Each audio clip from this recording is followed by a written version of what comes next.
Hi,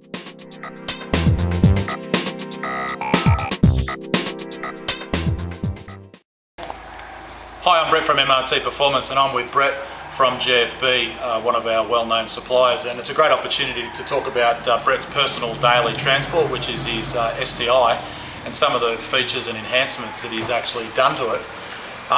And we're today at one of MRT track days, of which GFB and quite a few other trade suppliers come and support and sharing the enthusiasm with our clients to let them learn more about their cars. So Brett, how long have you had the car for? I've had it for about 2 years now. Right. And you drove it around fairly standard for a while. You resisted the urge, didn't you? I did, yeah. It was probably standard for about, other than the go-fast bits that I put on there. The engine and suspension were pretty much standard for about probably 14 months. So I know what it's like standard. And the improvements that we put on there have really made a big difference. So the first thing that you did was obviously put one of our XB kits on, which is the retune of the factory ECU using Tech software and our complete exhaust. Yeah. And from a purist point of view, because you've driven quite a few cars in the past, you've got the company Evo and your own previous Subaru as well, your 2000 model STI. That's right. There's a couple of things that you said that you noticed that made a particular difference with it. Yeah, explain to people who are watching so they can get from a layman's point of view and also an engineering point of view what you felt the difference was. Both, yeah. The XB kit with the tune and the exhaust is just the difference it makes to a standard car is just incredible.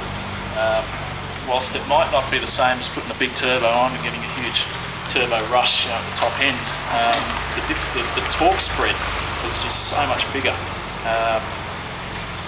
So you run it against a stopwatch, and with the difference in acceleration is actually it's quite significantly more than you might even believe by the seat of your pants. I think you also commented that just driving here on the freeway, because obviously a 2-hour drive from Sydney, on cruise control, the car noticeably comes on boost a lot earlier, and it seems to perform a lot better just driving itself. The spool up is a lot better than it was standard.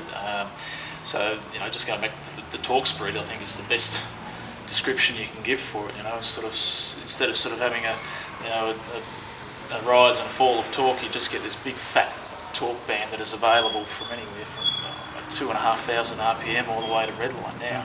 So you've got more usable torque at either end of the peak power band, which just makes it so much easier to drive in traffic, especially compared to the older 2-litre engines. These things just what about the fuel economy? Do you notice an improvement in the fuel economy? It is better. I do take notice of that every tank that I put in it.